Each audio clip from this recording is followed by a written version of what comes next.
5, 4, 3, 2, 1. Ladies and gentlemen, this is it. It's the ROMELLO Marcellus show. The fly uncle you always wish you had. Bring 'em out. Here to give you every aspect of game from a real player's perspective. It's the biggest boss from business, entertainment, love, and life. Had to find my inner power. To fashion, etiquette, and current events. Major show alert. All to enhance the happiness already inside you. Today is about the power of you. Check it out. You're now rocking with the best.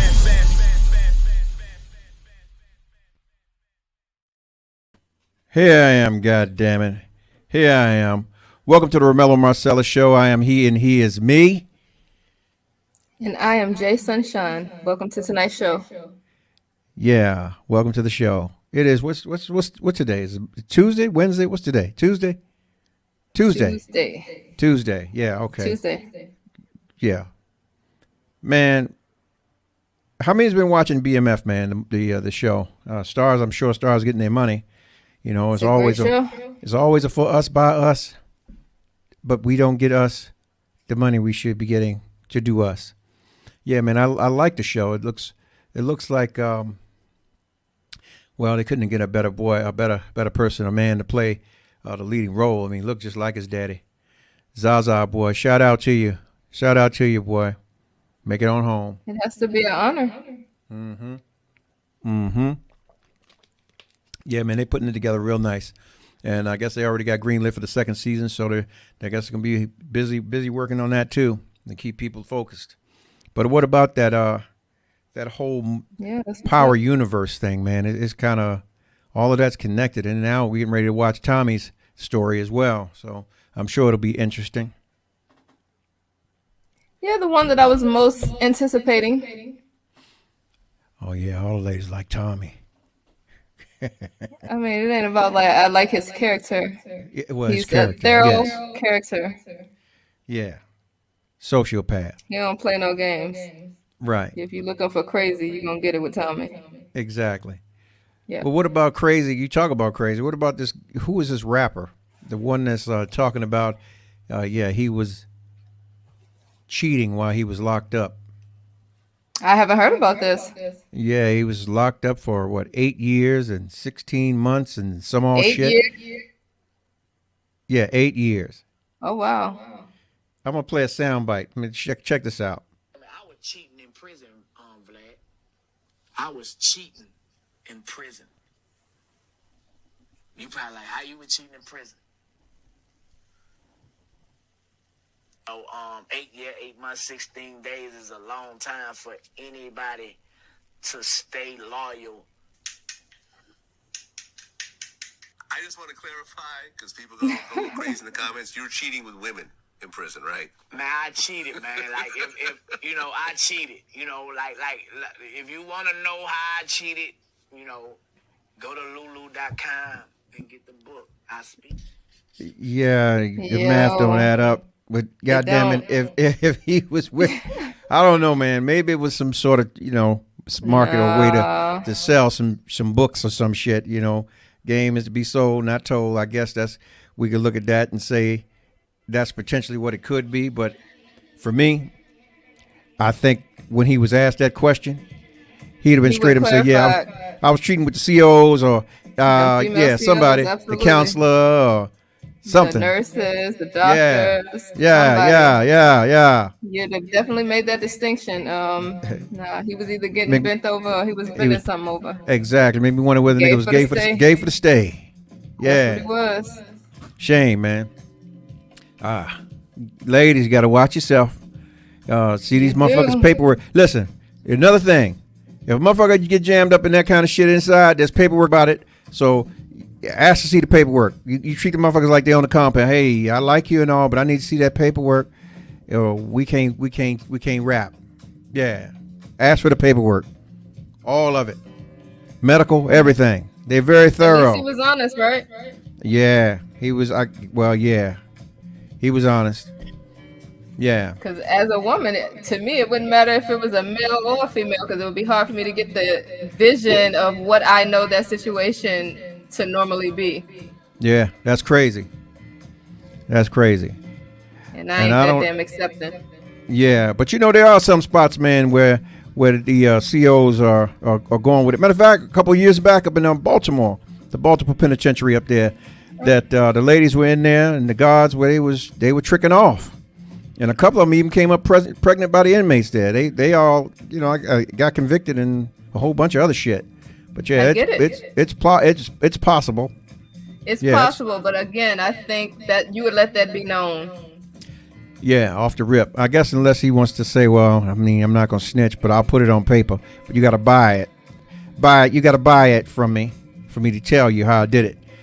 Yeah. But is he interested enough to even make someone go and buy that book?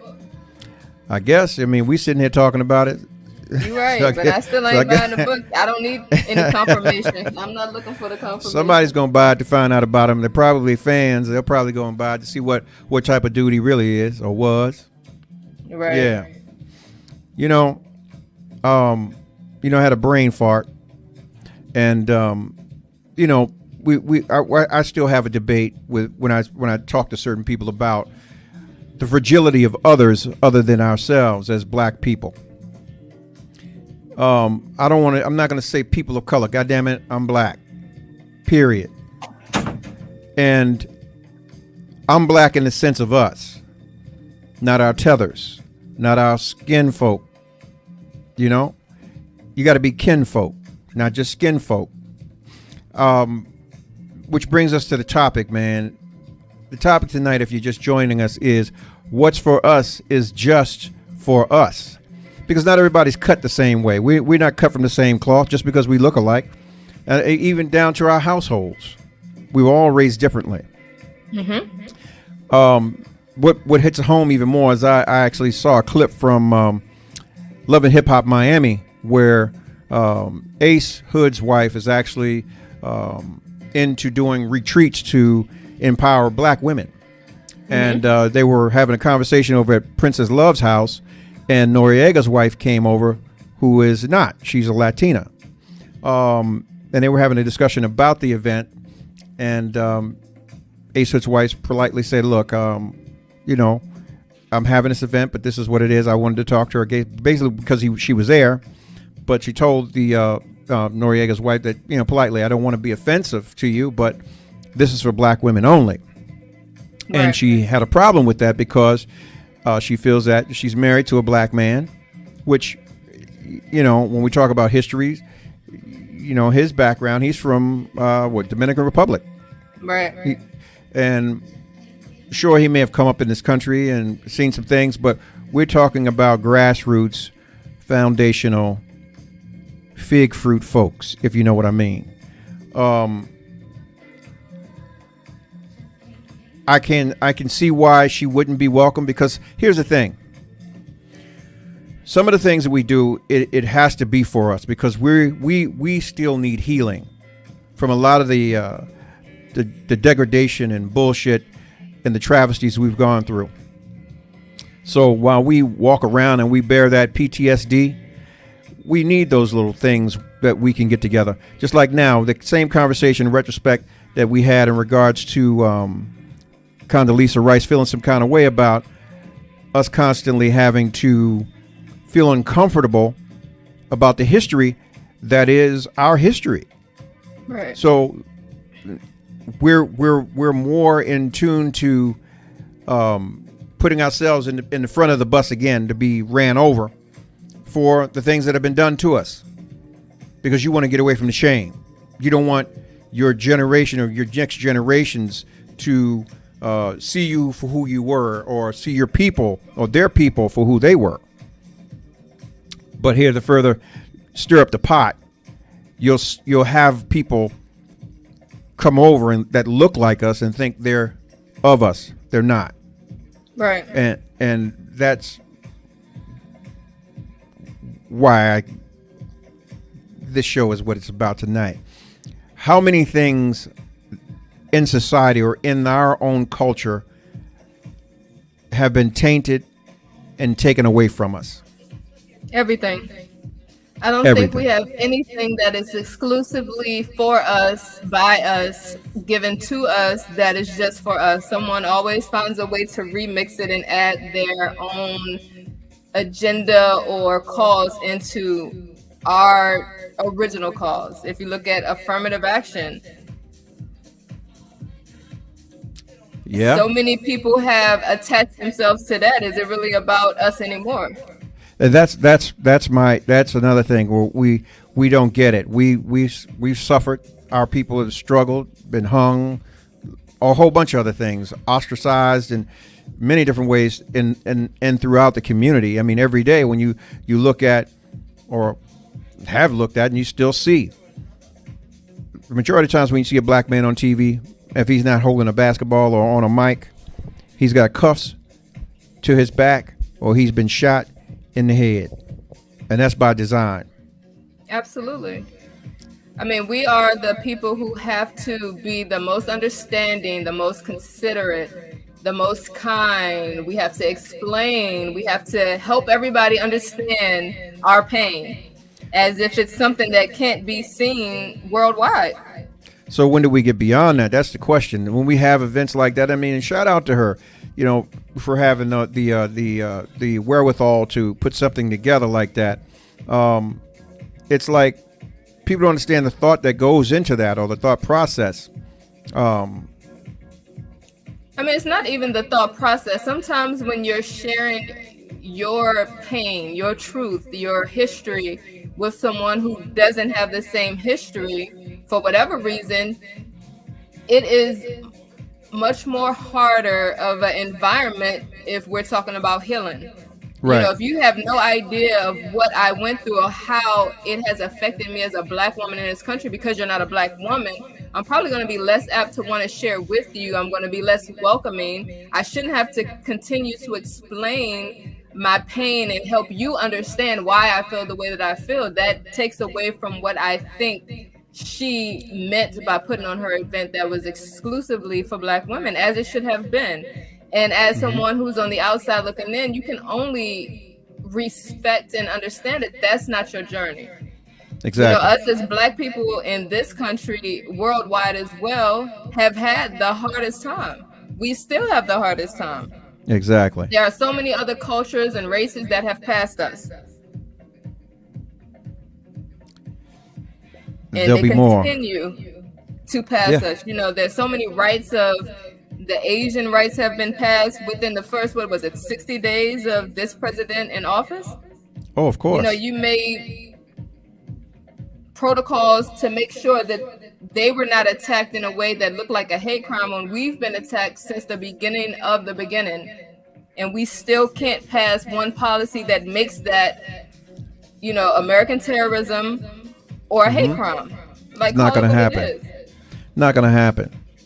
Because the thing is, it looks as history dictates it or has dictated it about us for years, is that we're usually the problem. Right. We're usually the aggressor. We're usually the thief.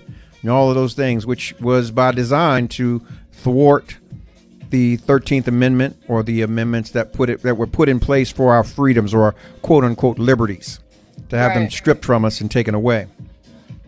You know, we are not allowed to be presented in a way as anything other than a threat. I was watching an interview that what's his name, Little Richard did a long time ago, and he was talking. Someone asked him, you know, why do you wear makeup and stuff like that? And he said the small town that he was from, you know, in his masculine attire or appearance, he was not accepted. The moment he began to put on makeup and, you know, hair and lashes and all this type of stuff, white people didn't see him as a threat to their women. So he was more acceptable. They was like, oh yeah, there he go. You know, here comes the good old boy. He still wasn't seen as a man, but they accepted him that way because they didn't feel like he was coming after their women. Right. And that's what he felt he had to do to make his money. Yeah, that is in itself is, you know, when we look at where we've actually come from, the control of what we see and hear has always been out of our hands, and that's by design. Where we were slaves, we could not read, or we were not supposed to or allowed to, under duress of being hung or some heinous thing done to us, whether our tongue was ripped out or ears cut off, anything. Even after that, man, you go forward and you talk about the birth of a nation. When you're talking about, in 1915, where you had the original quote unquote, the Klansmen birthed into our existence, or the existence that there was. And trust me, they're still around. We just don't see them. You look at the pictures or the movie itself, it constantly depicted us as some angry black gorilla taking a woman, taking a white woman, which, as I said before, always shifts the value. It's never really the black man. I mean, a white man you got to watch for. It's the white woman. She's pushing the buttons. And that goes for you ladies who are out here in these positions of power on your jobs. Trust me, believe me, you go to the Christmas party, you steer clear of the boss, because you won't be there long after. If she don't like your ass and she thinks that he likes you, you up out of there. Yeah, those Karens are real. Oh, they real. I mean, they were just as damaging, if not more damaging, than the quote unquote master. They had just as many slaves as well. Exactly. We as black men were merely there to stud. That was it. Like a damn horse. Break it down. But what's for us is just for us. And these we talking about the things that we wrestle with daily. I mean, we still think about it. And I've been in rooms where we could be talking to each other in a certain manner, and let's just say a white person comes in the room, a white man comes in the room. You have some people who are so step and fetch it, they'll change their tone and their delivery. They'll sit up straight. Yes, sir. Hey, how are you? The voice, the choice of the voice. I'm like, God damn, I'm not changing up for anybody. This is who I am. Accept me. And as long as we are not perpetuating ignorance and foolery. Well, I guess because they quote unquote set the tone. Anything other than that is set the tone. I mean, let's keep it a buck, all the way 100. I mean, I hear tons of black people say, even the ones that came from the hood. I'm from the hood. When I drive through that neighborhood, I make sure my doors are locked. Oh. And I don't think it's because I don't know. Maybe it is a fear thing. I don't know if it's the way that they've been painted, but I'm so far removed. It's like some people who act a certain way, you kind of understand why people feel the way that they feel about them. Right. I mean, if you look at the hood and how people come up and how they don't respect themselves enough or life at all. Back in the day, yes, there were people who would kill you over stepping over their shoe, but for the most part, people wasn't doing stuff like that. Someone nowadays will kill you for a whole lot less. Well, and so knowing those things, that you have no respect for your life, when I go back into those environments, I'm not as comfortable as I was when I was a part of them. And unfortunately for them, they're not able to step outside of their neighborhoods and see something different. So let me ask you this. Was Shayla wrong for not allowing anyone other than black women to attend that retreat? Because I think there should be more stuff like that for us. Just for us. We need to see ourselves for who we should be. More for us. But yeah. Just like desegregation, we are too busy still trying to be a part of the masses when the masses are not readily acceptable of who we are. Exactly. I think that, my opinion on it is this. I just said it. There needs to be more. I mean, just like the Million Man March. That was a beautiful thing. And there should be more of those type of gatherings where we can see ourselves, once again, like I said, for who we should be, or who we really are. as a people, we are great. We've endured and we continue to strive and push forward. But what I have seen and see now in the midst of our relations, we get tired. We get fed up of the things that we think that we are entitled to. Sense of entitlement gets you fucked up every time. You're not entitled to anything other than things that you provide for yourselves. When it comes to other folks, it's about the impression or the showing and proving or the lasting impression that was placed in through actions. And when I say that, it means that a togetherness where we can come together and recognize who we are and get our feelings and emotions together, then we can extend invitations to those that are outside that are seeking to get in.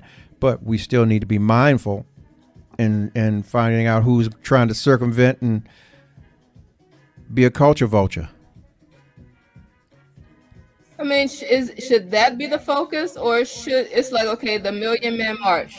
When you left there, was there a clear plan of what should happen next, right? Because I think we are good at getting together to march and to protest and to riot and things like that. But it's like, okay, after we're done rioting, after we're done marching and protesting, what is the follow-up? I think at this point, with the amount of men that came out, instead of, after you give your money or whatever that was and just leave, why not we start really formulating little groups of people in every inner city where we have a large hub of our community that needs the help? Because I think the problem with feeling entitled is that a lot of us don't even have the bare minimum. Well, our bare needs aren't being met. Fear of being stripped of everything except for your life's blood can and will do that to many. A lot of groups were formed after that, but the powers that be decided that they wanted to run down on these people and thwart them. Even as clearly as last year, pre-COVID or during COVID, when there were certain people who did things in the communities, like in New York. There was an event that was supposed to take place, and do you know that those people decided to show up at certain individuals' houses the day before the event or the morning of the event to tell them that they were not welcome to go anywhere or to see what their intentions were for that day, which is truly a violation of any individual in this country's civil rights.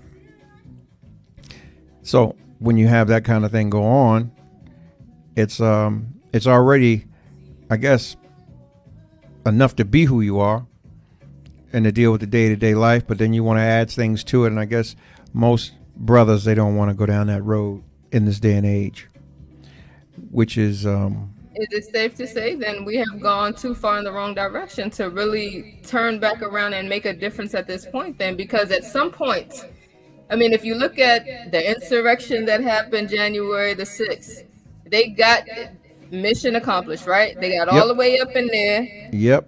While those people was on the floor making decisions. We have to be in a state where, you have people who are on the street dying for less. Shit that doesn't really matter. We really need to come together and form in a way where, if you don't care about life, cool. You can be one of those foot soldiers that get us far enough that we can get one more yard down the field. We're like not making any headway. We are going in the opposite direction. There was actually an article put out, I believe it was maybe 3 or 4 years ago, talking about the median income of Black people by 2034 would be 0. That would be the median household income of Black people, 0. I can believe it. How do you get there? And so when we talk about the inability to come together and really create something that is going to be lasting, knowing that that's in my lifetime, it's going to be 0. As a people, we are fucked. Well, I mean, we're that anyway, because we're the only non-producing culture on the face of this earth. We are consumers. We don't produce anything. We're merely consumers. You know, they have created this get down or lay down society for us that, you know, we get down and we still have to lay down. Yeah. Yep. Pipeline to the prison. Whole 9 yards. I mean, think about the Black Power movement. The Black Power movement was a socially motivated, was a social movement, is what it was. Motivated by the desire and the desire for safety and self-sufficiency, you know, that wasn't available back then in redline communities. The Black Power activists, they founded all the kind of the bookstores, the food co-ops, the farms, media, printing presses. They did all of that. The schools, clinics, even ambulance services. You know, they don't talk about that kind of thing. But what the fact was, because we weren't, I guess, in a position where we were totally needy, or we were in a position where we could separate, that was fearful. The most fearful thing that could happen in this society is that we wake up. Oh, absolutely. And I think that we need to figure it out. The only organization that is well organized, and I don't necessarily agree with all of their philosophies, is the Nation of Islam. You know, they have their own farms, they have their own grocery stores, they have their own schools. Yeah. And at the same time, because you know, the Black Power movement back then, they sought to, how do I say it, inject or to move on being self-reliant, and, you know, along the lines to push for separation. Right. That was an issue. And it shouldn't have been an issue, because we were already separated by classes and our race itself, you know, the fact that we couldn't do a lot of things. Right. So when we woke up and decided this is what we wanted to do, oh, it's a problem now. And the same thing could happen today. You know, anytime someone wakes up and has a brain fart and want to do something, here we go. You got some podunk nigga with the idea, but don't have a dime to his name or her name. And then you have some left or right wing motherfucker that wants you to push their agenda with a blank checkbook, who is willing to write that check, and at every turn are able to buy that movement or to destruct it. Black Lives Matter. I mean, I was just looking at something, I think it was yesterday, and they were talking about, you know, it was a big push for Black Lives Matter, and during the race for president. Right. If you look at after the election, and they made the point, like, after the election, where did Black Lives Matter go? I ain't heard a Black Lives Matter event since. You know, they stood up there and talk about, if you don't vote for Biden, you ain't black, and all this crazy shit. Like, he's really doing something great for us anyway, but they are backed by a white man. Yeah. And ain't seen him since. They definitely ain't talking about what's going on right now. Well, you know who it is. It was George Soros. Right. Yeah. He funds a lot of groups. Yep. Groups and you got to look at their on the same wavelength of beliefs. Mm-hmm.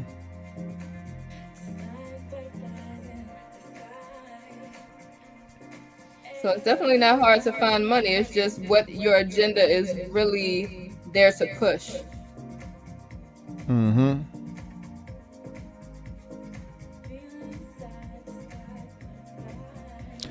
Well, I don't know what they believed or what they thought, but the amounts of monies that they raised, they haven't put jack back in the community. But what's for us is just for us. And I'm sure that they won't be around, because they've gotten that thing where what's for us is just for us. And because they've saturated and sold out, we can no longer get behind that. I don't even see the t-shirt stands pushing it anymore. It's not time yet. I'm sure they're coming around pretty soon. Mm-hmm. Because it's going to be some more agenda pushing. And we're going to have to get on board for it. You know, we don't do enough questioning. We don't do enough self-research. No. We don't. We know the type of experience we've had in this country since the beginning, and we still just fall in line. Mm-hmm.